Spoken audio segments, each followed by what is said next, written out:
السلام علیکم بچوں، کیسے ہیں آپ سب؟ امید ہے سب خیریت سے ہوں گے، خوش ہوں گے۔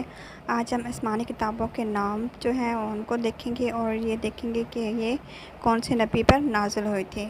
تو آسمانی کتابوں کی تعداد جو ہے وہ ٹوٹل 4 ہے۔ تو اس میں سب سے پہلا جو ہے وہ تورات ہے۔ تورات اللہ تعالیٰ کی آسمانی کتاب ہے جو حضرت موسیٰ علیہ السلام پر نازل ہوئی۔ دوسرے نمبر پہ ہمارے پاس کتاب ہے زبور۔ زبور کتاب جو ہے حضرت داؤد علیہ السلام پر نازل ہوئی۔ اور تیسرے نمبر پہ ہے انجیل۔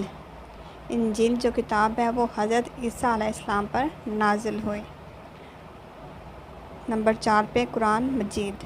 قرآن مجید ہماری آخری آسمانی کتاب ہے جو کہ ہمارے آخری نبی حضرت محمد صلی اللہ علیہ وآلہ وسلم پر نازل ہوئی۔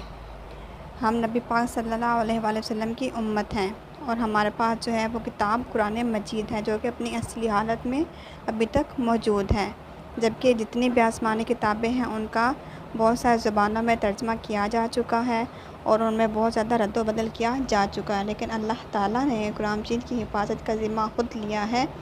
اس لیے قرآن مجید میں قیامت تک کوئی بھی زیر زبر یا پیش کا کوئی بھی فرق انشاءاللہ نظر نہیں ہوگا۔ تو نبی پاک صلی اللہ علیہ وسلم کی امتی ہونے کے ناطے ہمیں ان 4 کتابوں پر ایمان لانا ضروری ہے کہ اللہ تعالیٰ ایک ہے، اس کی 4 آسمانی کتابیں ہیں اور یہ 4 انبیاء کرام علیہ السلام پر نازل ہوئیں۔ تو آپ نے ان چاروں کو یاد کرنا ہے، کس نبی پر نازل ہوئی ان کو یاد کرنا ہے آپ نے، اور اپنے پاس یہ لکھ کے رکھ لیں، یا چاہے تو اس کا اسکرین شاٹ لے کے اپنے پاس جو ہے وہ گیلری میں سیو کر لیں، تاکہ کبھی بھی کوئی مشکل پریشانی ہو تو آپ کو اس میں سے مدد مل سکے۔